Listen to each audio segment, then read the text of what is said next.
ด้วยอัตราการเติบโต GDP ที่แข็งแรงเวียดนามกำลังก้าวขึ้นเป็นศูนย์กลางการผลิตเทคโนโลยีขั้นสูงของภาคพื้นอาเซียนตั้งอยู่ในเขตเศรษฐกิจสำคัญภาคใต้นครโฮจิมินห์เป็นแห่งขับเคลื่อนเศรษฐกิจของชาติเชื่อมต่อโดยกงกับสนามบินนานาชาติลองทางและตันซอนโรดท่าเรือไก่แมบที่วายและเครือข่ายท่าเรือภาคพื้นยุทธศาสตร์การพัฒนาพื้นที่ของเมืองทึกก่อห่างโดย3เขตหลักเขตภาคใต้เขตแกนของเมืองทางการปกครองมุ่งมั่นที่จะพัฒนาเป็นศูนย์กลางการเงินนานาชาติและแพลตฟอร์มการแลกเปลี่ยนความรู้และบริการชั้นนำของโลก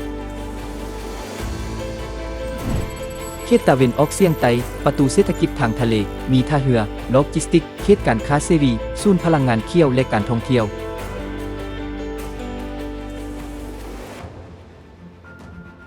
เขตภาคเหนือและภาคเหนือตะวันตกเป็นศูนย์กลางอุตสาหกรรมชั้นนำของเวียดนามตลอด30ปีผ่านมาด้วยนโยบายเปิดและโครงสร้างพื้นฐานที่เหนือกว่าอยู่ในอันดับต้นในการดึงดูดแง่ FDI ภายในปี 2030 เขตภาคเหนือจะกลายเป็นศูนย์วิทยาศาสตร์และเทคโนโลยีของนครโฮจิมินห์นำพาการผลิตตามมาตรฐาน ESG พัฒนากำลังคนแรงงานในระดับโลกและส่งเสริมการร่วมมือนานาชาติเคียงคู่กับนครโฮจิมินห์เขตภาคเหนือจะเป็นเครื่องจักรการเติบโตสุดใหม่ขับเคลื่อนการพัฒนาระหว่างเขตและปลุกทางให้แก่ขอบเขตเศรษฐกิจรุ่งเรืองใหม่ของเวียดนาม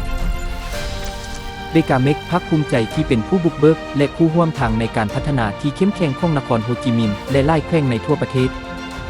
ด้วยประสบการณ์กว่า30ปีในการพัฒนาโครงสร้างพื้นฐานอุตสาหกรรมเมืองบริการแบบบูรณาการแบบจำลองที่ประสบผลสำเร็จสูงของพวกเขาได้ถูกนำใช้ขยายไปทั่วประเทศในปี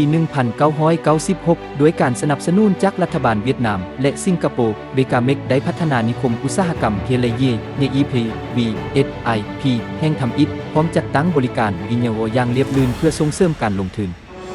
นับแต่นั้นมาเบกาเมกได้ขยายเครือข่ายนิคมอุตสาหกรรมอย่างกว้างขวางในภาคเหนือตะวันตกของนครโฮจิมินห์และทั่วประเทศพร้อมเสนอแนวทางแก้ไขครบวงจรให้แก่นักลงทุนนิคมทั้งหมดของพวกเขาถูกก่อสร้างตามมาตรฐานแค่ ISO ทันสมัยพร้อมด้วยระบบโครงสร้างพื้นฐานทางเทคนิคโครงสร้างอ่อนและโครงสร้างสังคมที่มีคุณภาพสูงและสอดคล้องกันอย่างสมบูรณ์เบกาเมกสร้างระบบนิเวศที่ครบวงจรพร้อมวิธีแก้ไขอัศจรรย์เพื่อตอบสนองความต้องการของนักลงทุนนิคมอุตสาหกรรมของพวกเขาถูกบูรณาการเข้ากับเขตเมืองและบริการสร้างสภาพแวดล้อมที่เหมาะสมสำหรับทางการเฮ็ดเวียกและการดำรงชีวิตแบบจำลองนี้ช่วยดึงดูดพนักงานที่มีทักษะแห่งงานและส่งเสริมการเติบโตอุตสาหกรรมอย่างยืนยงพวกเขาพัฒนาโครงสร้างพื้นฐานด้านการขนส่งตามรูปแบบมัลติลูเวอร์กิสนิเกเน BOT เชื่อมต่อนิคมอุตสาหกรรมกับท่าเรือและสนามบินสายทางเกณฑ์ยุทธศาสตร์ประกอบมีวงถนน3 4 5ทางด่วนนครโฮจิมินห์ทูดาวมดโซนแทงทางหลวงแห่งชาติ13ทางด่วนตันวันมีเพือกบ่อแบงและเส้นทางสำคัญอื่นบริษัทร่วมทุน BWWID เสนอโรงงานสำเร็จรูปและคลังสินค้าโลจิสติกให้เซาช่วยเพิ่มประสิทธิผลให้แก่ห่วงโซ่อุปทานของนักลงทุนโรงหม้อเบกาเมกปฏิบัติตามมาตรฐานนานาชาติและมอบการดูแลสุขภาพที่มีคุณภาพให้แก่ชุมชนและธุรกิจมหาวิทยาลัยสากลภาคตะวัน EIU มุ่งมั่นสร้างความร่วมมือแข่งแข่งกับธุรกิจและมหาวิทยาลัยชั้นนำโดยให้ความสำคัญกับการพัฒนากำลังคนที่มีคุณภาพสูงเพื่อตอบสนองความต้องการแรงงานปรับตัวให้ทันกับความต้องการอุตสาหกรรมที่เปลี่ยนแปลงและขับเคลื่อนการเติบโตของภาคพื้น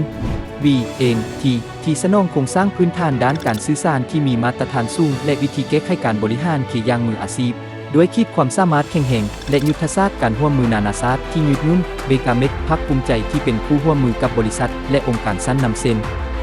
มบะครอบในด้านโครงสร้างพื้นฐานอุตสาหกรรมโตกิวในด้านโครงสร้างพื้นฐานเมืองบอเบิร์กพินเพอร์โซในด้านโครงสร้างพื้นฐานโลจิสติกร่วมมือกับนิกเอติเฮเกนิทิสฟราวนอเฟอร์อินสะที่จูดอูเนตสตาร์ของสิงคโปร์กิติไอทีอาร์วีและอินเทอร์เทนเวกว่าคอมในด้านการผลิตอัจฉริยะไมโครอิเล็กทรอนิกส์และเซมิคอนดักเตอร์นครโฮจิมินห์กำลังขยายระบบขนส่งสาธารณะและรถไฟความไวสูงที่บูรณาการเข้ากับเขตเมืองชา TOD กำลังเหตุการเคลื่อนย้ายอุตสาหกรรมไปสู่ภาคเหนือและภาคเหนือตะวันตกฟื้นฟูเขตกลางของเมืองเคียงคู่กับการพัฒนาด้านวิทยาศาสตร์เทคโนโลยีการศึกษาสาธารณสุขกีฬาและวัฒนธรรม นครโฮจิมินห์กำลังมุ่งมั่นที่จะกลายเป็นศูนย์กลางการเงินนานาชาติและกิจการเมืองของโลกเพื่อบรรลุเป้าหมายเหล่านี้เบกาเมกร่วมมือกับรัฐในการนำเสนอเครื่องมือปฏิบัติเกาะเกี่ยมแรงทุนและดึงดูดผู้ร่วมมือยุทธศาสตร์เพื่อการลงทุนมูนีเวเบกาเมกและพรรคส่วนร่วมมือของพวกเขากำลังวางแผนมอยดีเบนไทยยาทีโอดีและพื้นที่ที่มีศักยภาพอื่นเพื่อสร้างเครือข่ายทางทีโอดีทันสมัยเชื่อมต่อกับขนส่งสาธารณะและบริหารการรวมผ่านการค้าบริการบ้านอยู่ราคาสามารถซื้อได้และสิ่งอำนวยความสะดวกทางสังคมร่วมกันกับผู้ร่วมงานพวกเขากำลังพัฒนาสายทางโลจิสติกเคียวและอัศริยะที่ประกอบมีทางน้ำรถไฟขนส่งตู้คอนเทนเนอร์ความไวสูงศูนย์กลางโลจิสติกและเขตอวยยีเอเอียนบอนเดดโซนสิ่งนี้จะช่วยเพิ่มประสิทธิผลโครงสร้างพื้นฐานลดเวลาขนส่งลดการใช้พลังงานและลดต้นทุนโลจิสติกโดยมีโครงการรางความไวสูงรวม324กิโลเมตรที่เชื่อมต่อพงบีเยตและโฮจีมินห์ซิตี้กับภาคใต้ตะวันออกและภาคแม่น้ำอิลริฮวยเมกองเดลตาไปยังประตูการค้านานาชาติงัดเอลคิบาเยียนไข่เนปทีไวถ้าเรือน้ำลึกนี้จะช่วยลดการปล่อยข่าวได้ 1.7 ล้านตันต่อปีอิงไซแบบอย่างเมทเทอร์ยีทิมทีเฮบินเดืองสมาร์ทซิตี้ที่เอลเลนไอซีเอฟยกย่องให้เป็นชุมชนสมาร์ทอันดับหนึ่งของโลกในปี2023นครวิทยาศาสตร์และเทคโนโลยีภาคเหนือมีศูนย์นวัตกรรมตั้งอยู่กลางเขตเมทเทอร์ยีบินเดืองวอดประกอบมีระบบนิเวศอุตสาหกรรมหุ้นใหม่ที่บูหารการเข้ากับเมจิอินยันบิดนิดเดทปาร์กยิงเยยเอ็งพิญยเนียเพเทียลไซกอนอินโนเวสันแคมปัดอัดไอซีเทคทีบัตฮอตโตโลจิตสติกปาร์กเยลสฮอตโตอีซีทีปาร์กและศูนย์การศึกษาวิทยาศาสตร์ส่งเสริมการค้นคว้าการถ่ายทอดเทคโนโลยีการนำใช้และการผลิตตัวอย่างนิลงฮิเบนิคมอุตสาหกรรมวิทยาศาสตร์เทคโนโลยีเซนยิงกุเทฮีรีเวอร์ไซด์และเนียบีไลทางพร้อมกับนิคมอุตสาหกรรมเชิงนิเวศเซนบายเดียยีเคจวงแมกมาอีบอบางและเอเทม3 VSIP3 จะสนองพลังงานทนทานส่งเสริมการผลิตขนาดใหญ่และดึงดูดการลงทุนเทคโนโลยีสูงในด้านอิเล็กทรอนิกส์และเซมิคอนดักเตอร์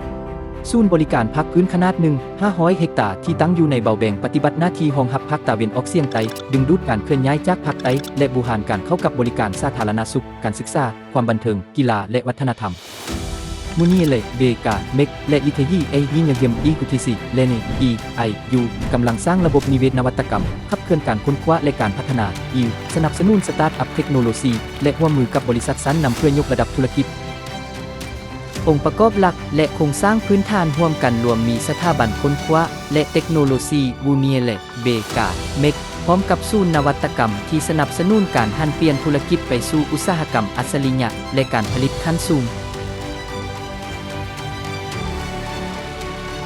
สตาร์ทอัพเทคโนโลยีและศูนย์บริบำรุงธุรกิจช่วยส่งเสริมการพัฒนาระบบนิเวศผู้ประกอบการของเวียดนาม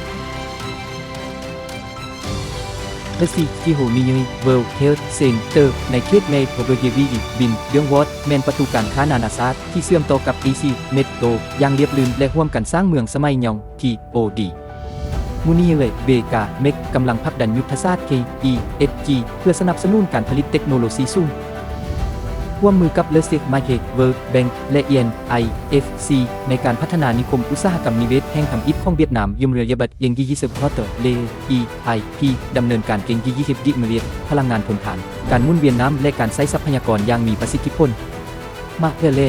B Power และ Energy VSSS ส่งมอบแนวทางพลังงานทนทานแบบบูรณาการประกอบมีโรงไฟฟ้าระบบเก็บกักพลังงานและฟาร์มแสงอาทิตย์พร้อมกับจัดหาไฟฟ้าเคี่ยวที่ได้รับรอง AEC เพื่อรองรับการจ่ายไฟฟ้าอุตสาหกรรมที่มั่นคงและมีคุณภาพสูงพวกเขาจะปลูกและมีส่วนร่วมในการปลูก2 ล้านต้นไม้เพื่อส่งเสริมเป้าหมายอูดี Net Zero ของเวียดนามในปี2050ส่งเสริมการพัฒนาอย่างยืนยงเบกาเมกแมนผู้พัฒนาโครงสร้างพื้นฐานอุตสาหกรรมและอสังหาริมทรัพย์เมืองชั้นนำของเวียดนามระบบนิเวศอุตสาหกรรมหุ้นใหม่ที่เบกาเมกพัฒนาจะยังคงเป็นเป้าหมายที่เหมาะสมที่สุดสำหรับนักลงทุนและแรงงานที่มีทักษะในเส้นทางการสร้างความมั่งคั่งและแบ่งปันค่านิยมอย่างยืนยงให้กับชุมชนมาร่วมเดินทางไปกับพวกเขาเบกาเมกขับเคลื่อนนวัตกรรมเฮ็ดให้การเติบโตไวขึ้น